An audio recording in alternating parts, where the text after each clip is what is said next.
গ্যাসের যোগান কমায় অভিনব উদ্যোগ এবং এলাকার মানুষের কর্মসংস্থান যোগালেন জয়পুরে একটি রিসোর্ট। জঙ্গলের ঝরা পাতা কিনে মজুত করলেন রিসোর্ট কর্তৃপক্ষ। বাড়তি ইনকাম এলাকার দরিদ্র মানুষের। মধ্যপ্রাচ্যের যুদ্ধ পরিস্থিতিতে রাজ্যে জ্বালানি গ্যাসের সংকট দেখা দিয়েছে। টান পড়েছে গৃহস্থের হেসেল থেকে রেস্তোরাঁয়। বাঁকুড়া জেলার অরণ্য সুন্দরী জয়পুর, এখানে রয়েছে বেশ কয়েকটি নামি দামি বেসরকারি সরকারি রিসোর্ট। এর মধ্যে একটি রিসোর্ট কর্তৃপক্ষ গ্যাসের এই অচল অবস্থাকে দূরে করতে অভিনব সিদ্ধান্ত গ্রহণ করল। জয়পুরের গ্রামাঞ্চল যেহেতু প্রত্যন্ত এলাকার, তাই রিসর্ট কর্তৃপক্ষ এলাকার মানুষকে বলেছে জঙ্গল থেকে ঝরা পাতা কুড়িয়ে আনলে সেই পাতা কিনে নেবে রিসর্ট কর্তৃপক্ষ। কারণ একদিকে যেমন হোটেলে গ্যাসের সমস্যার সমাধান হবে, অন্যদিকে এলাকার অসহায় মানুষদের আর্থিক সহায়তা হবে এবং জঙ্গলে আগুন লেগে যে সবুজ ধ্বংস হচ্ছে তা থেকে জঙ্গলকে বাঁচানো সম্ভব হবে। হোটেল কর্তৃপক্ষের দাবি, ইতিমধ্যেই প্রায় ১৩ লক্ষ টাকার পাতা কিনে মজুত করেছেন তারা। প্রতিদিন হোটেলে ২০টিরও অধিক গ্যাস সিলিন্ডার প্রয়োজন হয়। এখন সেই গ্যাসের যোগান পাওয়া যাচ্ছে না। বুকিং করলেও মিলছে না গ্যাস। তাই গ্যাস সংকট পরিস্থিতিতে এখন ৩ থেকে ৪টি সিলিন্ডারে কাজ চালাতে হচ্ছে, শুধুমাত্র চাইনিজ খাবারের জন্য। পাশাপাশি পাতার আগুনে হোটেলের অন্যান্য খাবার রান্না করা হচ্ছে। এতে করে হোটেলের অচল অবস্থা দূর হয়েছে। পাশাপাশি এলাকার দিনানিদিন খাওয়া মানুষগুলির বাড়তি ইনকামের সুবিধা হয়েছে। কারণ স্থানীয়রা জানাচ্ছেন, হোটেল কর্তৃপক্ষের শুকনো পাতা ক্রয় করার কথা শুনে তারা সকাল থেকেই জঙ্গলে ঘুরে পাতা সংগ্রহ করছেন এবং সন্ধ্যায় রিসর্টে এসে তা বিক্রি করছেন। এই বনের জঙ্গল গেলাম, এই পাতা কুড়ি নিয়ে এলাম হেটাকে বাবুর কাছকে বনলতাকে। এই আমরা অভাবী লোক তো, না ঝাঁটি কাঠ বিকলে আমাদের ভাত নাই, হাঁড়ি চাপবে নি বাবু। এখন কি গ্যাসের ক্রাইসিসের জন্য এরকম? হ্যাঁ হ্যাঁ, গ্যাস নাই তো, তাহলে এবারে কি করব, আমাদের বিরাটই অভাবী আমরা। এই সন্ধ্যা হয়ে গেল, সকাল টুকু গেছি, ভোরবেলায় গেছি, ছেলে পুলে রেখে দিয়ে পাতা কত এবার করে তারা যে কিনছে? কি দিচ্ছে তার ঠিক নেই বাবু। ওই দেই কেজি ৫ টাকা কেজি। আচ্ছা, হ্যাঁ এই পাতা এখন কিনে নিচ্ছে এরা। হ্যাঁ, কিনে নিচ্ছে। এতে কি সংসার চলবে এই টাকা দিয়ে?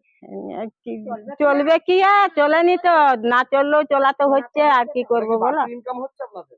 হ্যাঁ মানে কাজের পাশাপাশি এটাও বাড়তি ইনকাম? হ্যাঁ, হ্যাঁ গো।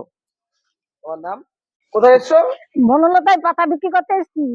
আচ্ছা, কেন কোথা থেকে পাতা কুড়িয়েছে এগুলো? ভেতর বনে। জঙ্গলে? হ্যাঁ, আচ্ছা, কেন এখন পাতা কিনছে কেন এখানে? এখন কিনে নিচ্ছে, ধরুন বসায় পাতা পাবেনি তো, তার জন্য আমরা সবাই মিলে ছেলে মেয়ে সবাই আসছি, এসব পাতা দিচ্ছি। মানে এই গ্যাসের সমস্যার জন্য হচ্ছে? হ্যাঁ, গ্যাসের সমস্যার জন্য। আচ্ছা, সারাদিন কি পাতা কুড়িয়েছে? হ্যাঁ, সারাদিন পাতা কুড়ি তখন এসছি। এই টাকাটাই কি করবে?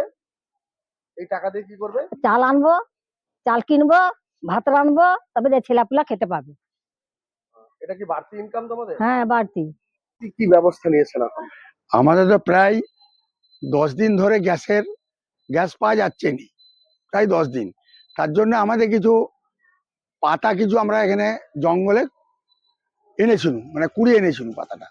আর কাঠ কিছু ছিল আমাদের, সে কাঠ দিয়ে বা পাতা দিয়ে আমরা এখন যে কদিন না গ্যাস পাওয়া যায়, আমরা সেই কদিন রান্না করে যেসব পর্যটকরা আসছে তাদের আমরা মানে ঘুরতে দিইনি, তাদেরকে আমরা খাইয়ে চলেছি। এই এই এই এই 10-12 দিনে আমাদের একটু কষ্ট হচ্ছে। এটা তো সমস্যা প্রচুর। হ্যাঁ, এই 10-12 দিন একটু কষ্ট হচ্ছে আমাদের, গ্যাস পাওয়া যাচ্ছে না। গ্যাস পাওয়া যাচ্ছে না। কি বলছে ডিলাররা, কি বলছে? ডিলাররা বলছে এখনো আসতে দেরি লাগবে, যে আরো আরো 5-7 দিন পরে এটা ঠিক হবে, স্বাভাবিক হবে। মানে বুক করলেও মিলছে না? বুক করলেও পুরো মিলছে না এখন। কত গ্যাস লাগে অন্যান্য? আমাদের অন্য সময় প্রায় 15-20টা লাগে, এখন 2-3টে আমরা যাহাক করে জোগাড় করে 2-3টেতে চালাচ্ছি সারা।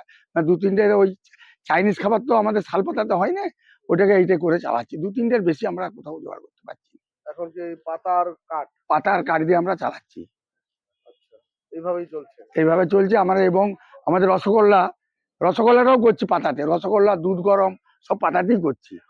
ওর টেস্ট কিন্তু বরং ওই গ্যাসের থেকেও টেস্ট কিন্তু আরো ভালো। কাস্টমার যারা সমস্যা আসছে হচ্ছে এটা। তারা বলছে যে আমরা ভালো টেস্ট পাচ্ছি, কিন্তু আমাদের একটু কষ্ট হচ্ছে তাতে। আরো কিছু গরিব মানুষ, যে জায়গাতে আমরা পাতাটা জঙ্গলে কুড়োতে যাই, সেই গরিব মানুষ কিছু পাতা আমাদের কুড়িয়ে দিয়েছে, প্রায় 10-12 লাখ টাকার পাতা তারা কুড়িয়ে দিয়েছে, সেই পাতাটা আমাদের ঘরে ডেলিভারি করে দিয়েছে। এখনো মজুত করে আর ওইটা সারা বছর আমাদের ওটা বরাবরই আমাদের স্টাফরা ভাত খায় তো 3 বার, তাহলে ওই পাতাটাতে আমাদের স্টাফ দিকেও খায়, আর আমাদের ওই খদ্দেররাও খায়, গেস্টরাও খায় ওই পাতাতে। এবং ওইটা একটা গরিব মানুষের একটা কোন হোটেলে? এটা আমাদের বনলতা, জয়পুর, বাঁকুড়া। আপনার নাম? বিষ্ণুপুর থেকে অতনু মিত্র, খবরের দুনিয়া।